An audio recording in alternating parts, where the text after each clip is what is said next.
ಬೆಂಗಳೂರಿನಲ್ಲಿ ನಮ್ಮ ಮೆಟ್ರೋ ಪ್ರಯಾಣ ದರ ಏರಿಕೆ ಆಗಿರುವಂತಹ ಹಿನ್ನೆಲೆಯಲ್ಲಿ ಸಂಸತ್ನಲ್ಲಿ ತೇಜಸ್ವಿ ಸೂರ್ಯ ಮತ್ತೆ ಧ್ವನಿ ಎತ್ತಿದ್ದಾರೆ. ಬೆಂಗಳೂರಿನಲ್ಲಿ ಮೆಟ್ರೋ ಟಿಕೆಟ್ ದರ ಏರಿಕೆಯ ವಿಚಾರಕ್ಕೆ ಸಂಬಂಧಪಟ್ಟಂತೆ ನವದೆಹಲಿಯಲ್ಲಿ ಸಂಸದ ತೇಜಸ್ವಿ ಸೂರ್ಯ ಮಾತನಾಡಿದ್ದಾರೆ. ದರ ಪರಿಷ್ಕರಣೆ ಮಾಡುವಂತೆ ಕೇಂದ್ರ ಸಚಿವರಿಗೆ ಮನವಿ ಮಾಡಿದ್ದಾರೆ. ದೇಶದಲ್ಲಿ ಬೆಂಗಳೂರು ಮೆಟ್ರೋ ದುಬಾರಿ ಆಗಿದೆ. ದರ ಏರಿಕೆಯಿಂದ ಜನಸಾಮಾನ್ಯರಿಗೆ ತೊಂದರೆ ಆಗಲಿದೆ. ಈ ಬಗ್ಗೆ ಕೇಂದ್ರ ಸಚಿವರ ಗಮನಕ್ಕೆ ತಂದಿದ್ದೇನೆ ಅಂತ ತೇಜಸ್ವಿ ಸೂರ್ಯ ಹೇಳಿಕೆಯನ್ನು ಕೊಟ್ಟಿದ್ದಾರೆ.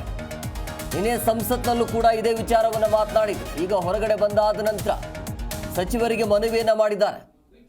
ಇಡೀ ದೇಶದ ಮೆಟ್ರೋದಲ್ಲಿ ನಮ್ಮ ಬೆಂಗಳೂರು ಮೆಟ್ರೋ ಇದೆಯಲ್ಲ, ನಮ್ಮ ಮೆಟ್ರೋ ಅಂತಿತ್ತು. ಈಗ ಹಂಗಲ್ಲ, ಇದು ದುಡ್ಡಿದ್ದವರೇ ಮೆಟ್ರೋ. ಈಗ ದುಡ್ಡು ಯಾರ ಹತ್ರ ಇರುತ್ತೆ ಅವರೇ ಮೆಟ್ರೋ ಹತ್ತಬೇಕು ಅನ್ನೋಂಥ ಪರಿಸ್ಥಿತಿ ಆಗಿಬಿಟ್ಟಿದೆ. ಆರಂಭದಲ್ಲಿ ನಮ್ಮ ಮೆಟ್ರೋ ಅಂತ ಹೆಸರು ಕೊಟ್ಬಿಟ್ಟು ಇವಾಗ ಹಿಂಗೆ ಮಾಡಿದ್ರೆ ಹೆಂಗೆ ಅಂತೇಳಿ. ಎಲ್ಲಿದೆ ನಮ್ಮ ಮೆಟ್ರೋ? ಮಿನಿಸ್ಟರ್ ಅವರನ್ನ ಭೇಟಿ ಮಾಡಿ ದೀರ್ಘಕಾಲ ಅವರಿಗೆ ಈ ಎಲ್ಲ ವಿಷಯಗಳನ್ನ ಚರ್ಚೆ ಮಾಡಿ ಹೇಳಿದ್ದೀನಿ. ಅವರಿಗೆ 3 ಪ್ರಮುಖ ಅಂಶಗಳನ್ನ ಅವರ ಗಮನಕ್ಕೆ ತಂದಿದ್ದೀನಿ. ಒಂದು, ಈ ದರ ಪರಿಷ್ಕರಣೆ ಆದ ಮೇಲೆ ಇಡೀ ದೇಶದಲ್ಲೇನೆ ಅತಿ ಹೆಚ್ಚು ಟಿಕೆಟ್ ಪ್ರೈಸ್ ಇರುವಂತಹ ಮೆಟ್ರೋ ಬೆಂಗಳೂರು ಮೆಟ್ರೋ ಆಗಿದೆ. ಬೆಂಗಳೂರಿನ ಬಡ ಜನಕ್ಕೆ, ಸಾಮಾನ್ಯ ಜನಕ್ಕೆ, ಮಧ್ಯಮ ವರ್ಗದ ಜನಕ್ಕೆ ಮೆಟ್ರೋದಲ್ಲಿ ಪ್ರಯಾಣ ಮಾಡುವಂಥದ್ದು ಇದು ಕಷ್ಟ ಸಾಧ್ಯ ಆಗ್ತಾ ಇದೆ. ಇದನ್ನ ನಾವು ಪರಿಷ್ಕರಣೆ ಮಾಡಬೇಕು ಅನ್ನೋಂಥದ್ದು ಒಂದು ನಾನು ಹೇಳಿದ್ದೀನಿ. ಎರಡನೇದು, ಬೆಂಗಳೂರಿನಲ್ಲಿ ಟ್ರಾಫಿಕ್ ಸಮಸ್ಯೆಯಿಂದ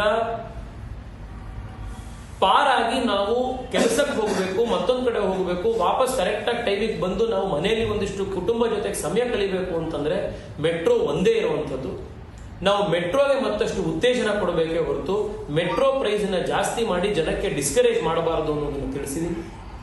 ಮೂರನೇದು, ಯಾವತ್ತಿಂದ ಈ ಹೊಸ ದರ ಪರಿಷ್ಕರಣೆಯಾಗಿ ಜಾರಿಗೆ ಬಂತೋ ಅವತ್ತಿಂದ ಬೆಂಗಳೂರು ಮೆಟ್ರೋದಲ್ಲಿ ಪ್ರಯಾಣ ಮಾಡ್ತಾ ಇರುವಂತಹ ಜನರ ಸಂಖ್ಯೆ ಸುಮಾರು 40,000 60,000 ಕಡಿಮೆ ಆಗಿದೆ.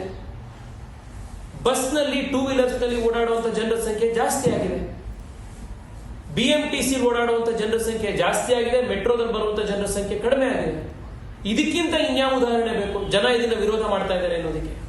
ಈ ಎಲ್ಲ ಗಮನವನ್ನ ರಾಜ್ಯದ ಕೇಂದ್ರ ಸರ್ಕಾರದ ಅಧಿಕಾರಿಗಳಿಗೆ, ಮುಖ್ಯಮಂತ್ರಿ, ಇಲ್ಲಿನ ಮಂತ್ರಿಗಳಿಗೆ ತಂದಾಗಿದೆ.